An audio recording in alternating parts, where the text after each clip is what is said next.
All right, y'all. Welcome to another episode of Let's Talk About It with JW.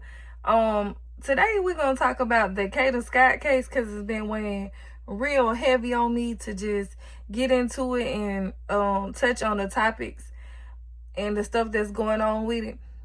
She was the same age as my oldest two nieces, so it kind of hit home, and I've been kind of waiting it out to see if other charges were gonna come or whatever. Now that they have charged him with murder, which I understand they was waiting to do until they got more confirmation. But now that he has been charged with murder, I am interested in following this case. So we're gonna touch on it a little bit today, and then as new information come out, I'll keep updating. So I'm watching Court TV and just basically comment on some of the stuff that has been going on and that are currently going on with the case. So let's get into it. Charge this individual with charges, the lead charge being kidnapping. You know, as we've said multiple times at this point, we do not know where Miss Scott is. So at this point, our lead charge is kidnapping. He did have a previous case. It was a 2025 case for very similar conduct, strangulation and kidnapping. That case had been withdrawn by our office based on the witness failing to appear at court. This is the first thing that pissed me off with this case. This boy done kidnapped or was stalking somebody else, and because they didn't show up to court, he was stalking her and kidnapped her. And because she didn't show up to court, they dropped the charges. To me, that got to be the dumbest thing ever. Why would you drop the charges? Did it ever occur to you that she didn't come because she was terrified? Or did it ever occur to you, what if he had done kidnapped her and that's why she didn't come to court? Like, what if he had done kidnapped her again and had her held somewhere and that's why she didn't come to court? To me, that is the craziest thing. Why would you let him go if she don't come to court, knowing and have evidence of what he already did? Usually, when a victim drop charges, the state will usually pick it up. Ain't that a thing? Like, the state picked up the charges and still pursue them. Like, that was crazy to me. But anyways, let's keep going. That file, and after an extensive review of it, our office made the decision to refile those charges. We believe there is enough to proceed, and we also do believe that this is a pattern for this person. It's a pattern because you dropped the charges the first time. And I guess I ain't the only one who thought that. It's so crazy. Right? Like, come on, Philly DA. So Keon King was first charged with kidnapping. They couldn't find Kada Scott. They found Kada Scott. Now take a look at what CBS News in Philly is reporting tonight. Kada Scott, the woman found dead at an abandoned Philadelphia school after being reported missing, was killed by a gunshot wound to her head. A spokesperson for the city medical examiner's office confirmed on Thursday.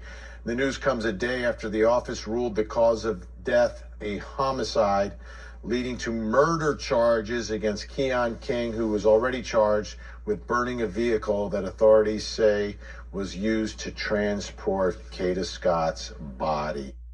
Yeah, that's so crazy. And then the date, the October 18th, that's my daughter's birthday. And then I think, if I'm not mistaken, he turned himself in on October the 14th, which is my son's birthday. And so it's just been so many signs for me to just get on here and just cover this case, talk about this case, and keep this case just in the front view. Like, it need to be heard about, because they don't need to drop no charges like that ever again, because I feel like this could have been 100% prevented had they held him on those other charges and convicted him, because they had the evidence that they needed for a conviction. So I feel like it 100% could have been prevented. So it just been little telltale signs telling me to just cover this case. When I seen my kid's birthday, and I was already following it here and there and, you know, posting on X about it, but I just never got around to making a YouTube video about it. So I know I got to. I know it's the right thing to do. A lot of developments in this case. Let's bring in our think tank. Joining us, former sex crimes prosecutor for more than 3 decades, Stacey Hanowitz, attorney Ali Benevento, along with criminal defense attorney Sydney Rushing. Great to see everyone tonight. Okay, gunshot wound to the head. I'm a little bit surprised by that, Stacey. I thought this was going to be like a strangulation kind of situation. What does this tell you about the killer? Well, first of all, I saw Larry Krasner do his press conference mea culpa yesterday. If anybody didn't see it, he had to come out because the pushback on this case, because this guy was out of custody, has been out of control. So am I shocked by what we're finding now? No. He had a previous case with kidnapping involving women, and I think there was strangulation before. He just chose a different method this time. But I think the Philly DA's office is under a lot of pressure now for just what you said. Dismissing those charges after the first time that this witness did not come to court. Highly unusual. They should be.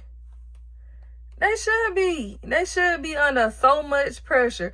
Even if the public didn't put them under pressure, the department should have put them under pressure.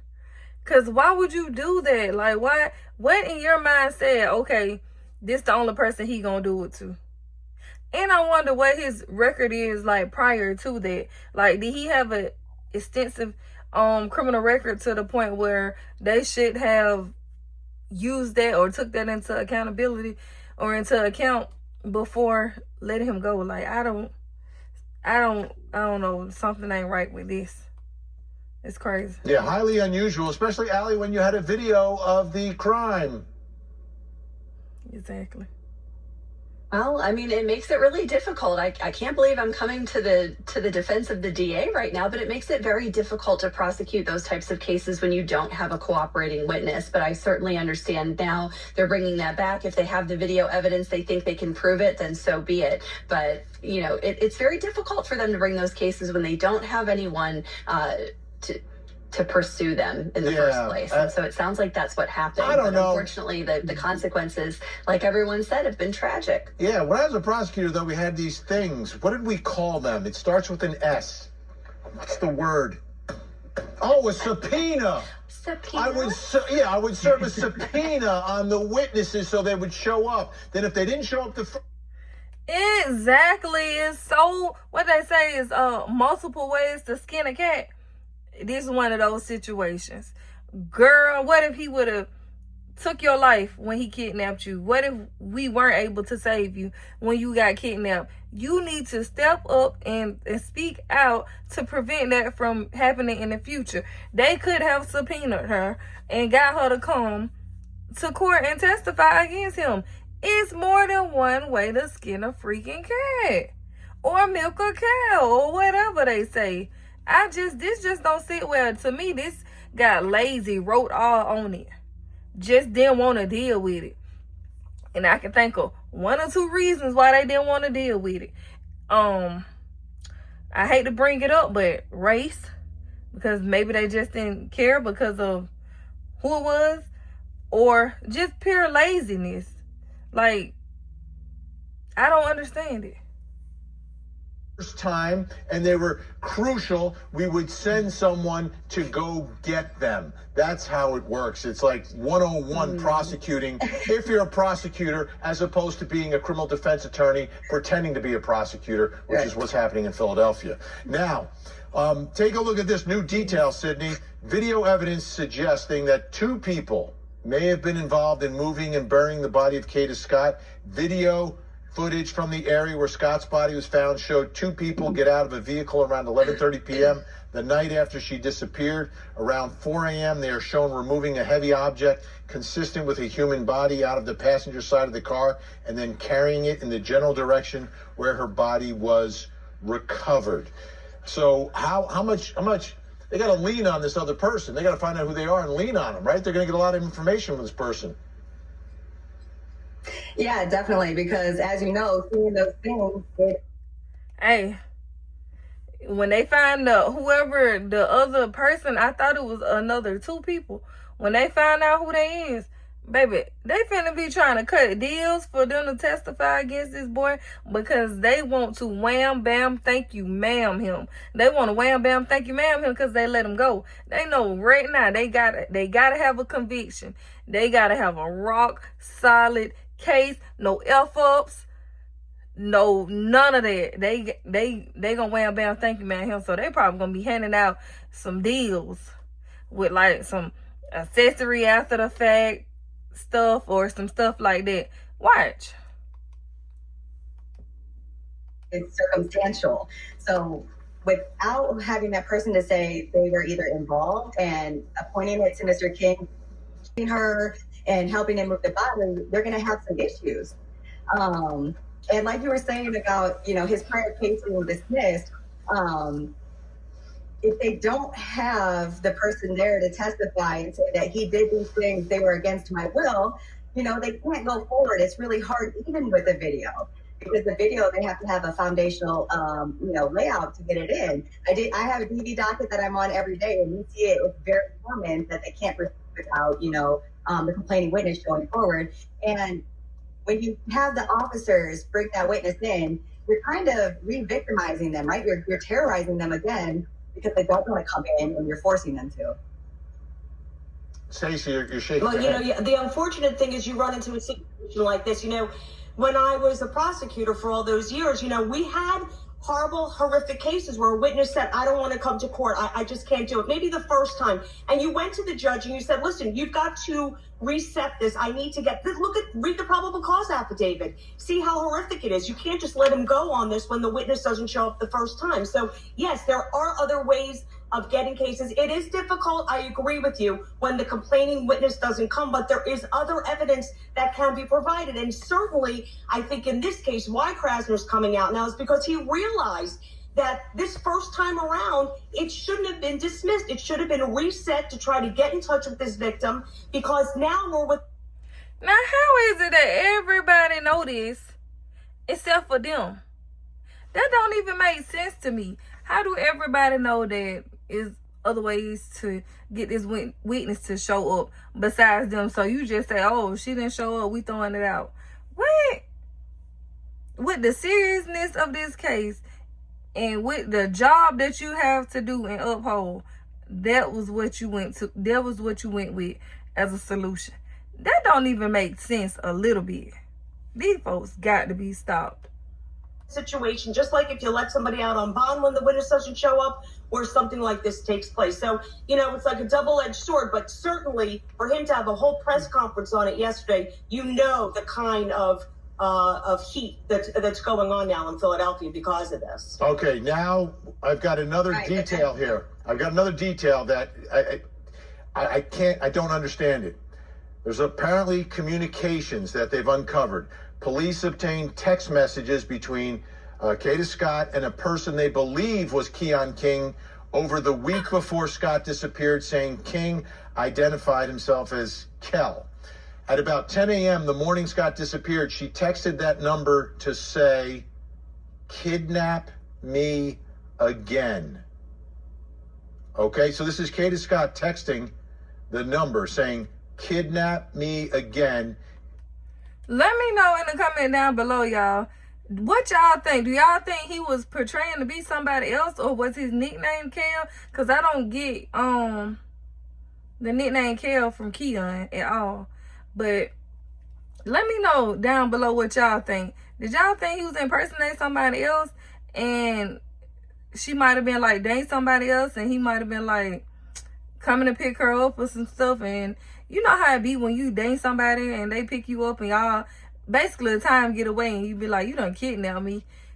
I wonder if she sent that to him and he would pretend to be somebody else or somebody that he knew she talked to or something. And he literally kidnapped her and did these awful things to her because of that.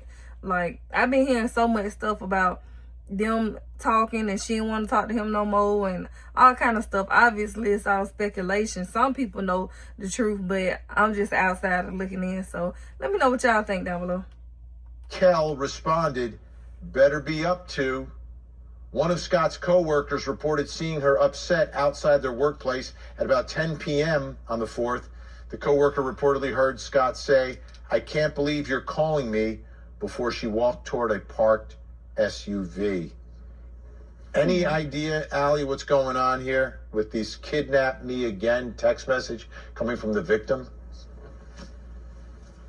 No, and unfortunately, we're pulling all of these messages out of context. I don't know what the relationship was between the two of these. Is that something playful? Is it something sexual? I don't know what that is. Or is she making a threat without a context and without knowing what the dynamic was between the two of these beforehand? I'm not sure quite what to make of that. Of course, after the fact, after she was in fact kidnapped and apparently murdered, it certainly reads in a sinister way. But again, it's being plucked out of its context. Really difficult to know what to make of that. Mm-hmm. To me, this kind of goes towards the relationship. How important is figuring out what, if any, prior relationship there was here, Sydney? I think that's going to be very important, and definitely in relation to this text message, right? Because it is a, threatening nature, like kidnap me again, like let's see what happens, or is it, hey, I want to get out of my shift, kidnap me again, So I think the relationship between the parties is going to be very important in trying to decipher how these text messages were taken and said. Yeah, Stacey, any insight into this and what it means in trying to tell the story as to what happened here and why it happened? Well, I mean, why it happened really isn't going to be important in the long run. People don't care why it happened. It's just the fact that it did happen. So while you want to bring the relationship into it, certainly these text messages, or you want to find out how she knew him, you ask coworkers, you ask friends, did she know this guy? In the long run, in a murder prosecution, the fact that she was found dead, it's not going to make a difference whether or not they liked each other and had some kind of relationship.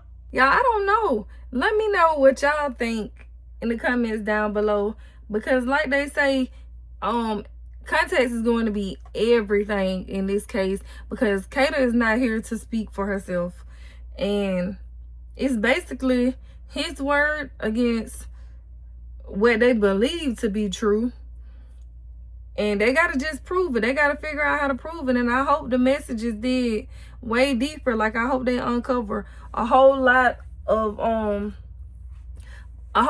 other stuff, y'all. I hope they uncover a lot of other stuff to help solidify this case.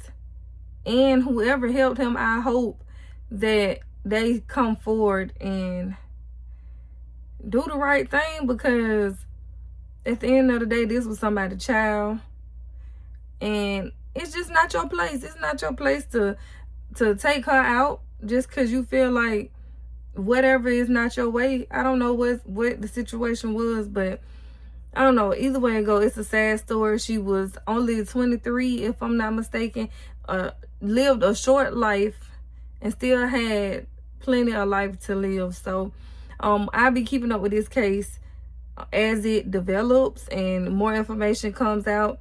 Let me know y'all thoughts in the comments down below. Don't forget to like, comment, and subscribe, because I'm keeping up with this case. And if you have not already, go and check out the Julio Fulio trial that's going on, where the girl Alicia Andrews is on trial right now. I am in the process of uploading those videos from the past 3 days of trial. Like always, I appreciate y'all for watching, and stay tuned for the next update.